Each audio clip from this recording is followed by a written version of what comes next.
This is your tech news briefing for Monday, February 27th. I'm Zoe Thomas for the Wall Street Journal.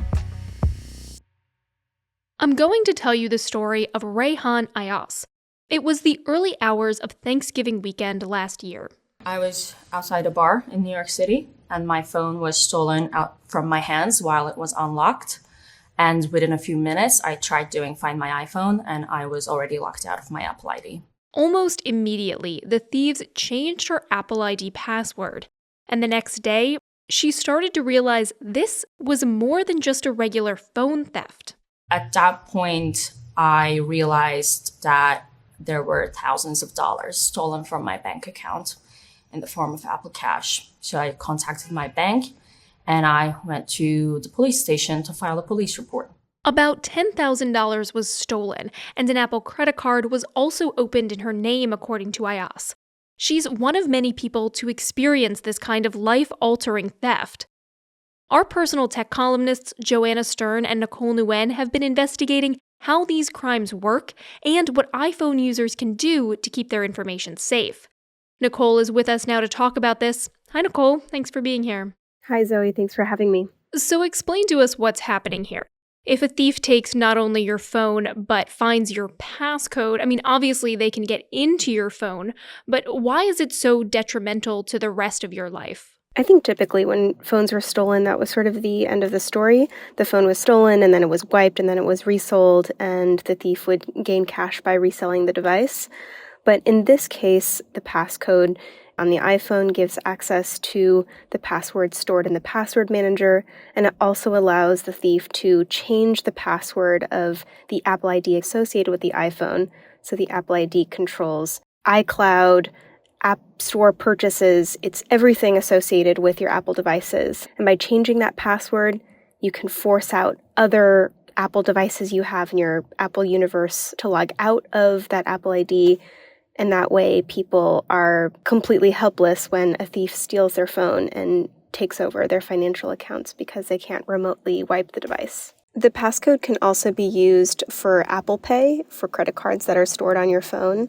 And usually one uses Touch ID or Face ID, but if that fails, then the passcode is the backup. So if you have credit cards stored in Apple Pay, or if you have a debit card stored in Apple Pay, that can be used to fund Apple Cash, and thieves have used Apple Cash to send money to themselves. Another element of this is that some thieves found sensitive documents like tax documents that contain social security numbers in the victim's camera rolls, and so they were able to open Venmo cards and Apple cards on their behalf. Take us through the steps that happen here. A thief gets the phone, they get the password. What do they do next? So my colleague Joanna and I spoke to victims all over the country, and it happens a little differently in each situation, but there is a very familiar process. These thieves cozy up to the victims and befriend them at a bar, or sometimes film them from afar inputting their passcode. And then they take the phone, and immediately the Apple ID password is changed, and the victims discover over the next several hours or several days that thousands of dollars have been drained from their bank accounts, or charges have been racked up on their credit cards. And furthermore, some of these thieves are turning on what's called a recovery key, and this recovery key is this new security feature that's a 28-digit code. And according to Apple's company policies, if you cannot furnish this recovery key, if it's enabled, then you cannot get back into your account. The company does not allow you access to your Apple account. So you no longer have access to anything stored in iCloud, including text messages, photos, contacts, notes, etc. How prevalent are these sorts of cases? Law enforcement officials have said that this is a growing concern for them, but we don't know exactly how many types of these cases are happening across the country. What we do know is that there have been hundreds of similar cases in New York, and according to court documents, an organized group in Minnesota affected at least 40 victims. What has Apple said about this situation? An Apple spokeswoman has said that they sympathize with users who have had this experience and that they will continue to develop protections to keep user accounts secure, but that ultimately they believe these attacks are uncommon because they require both the theft of the device and the passcode. Nicole, do other smartphones have similar issues? Google's Android operating system does have a similar passcode to change the password mechanism. However, law enforcement officials told us that iPhones are the target for these thieves because of their higher resale value.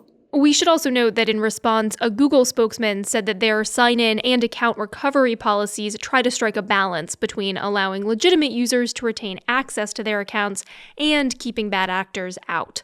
So, Nicole, I'm sure a lot of listeners are wondering, if I want to keep my phone and personal information safe, what should I be doing? The biggest takeaway we hope readers have of this piece is to strengthen their passcode. Longer passcodes are harder to what's called shoulder surf. They're harder to snoop.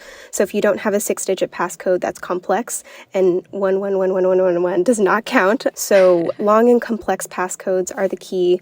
And if you can, enable screen time protections, the same kind of parental control that adults use with their children, to prevent Apple account changes on your device without a separate screen time passcode. All right, that's our personal tech columnist, Nicole Nguyen. Thanks for joining us, Nicole. Thanks, Zoe. And that's it for today's Tech News Briefing.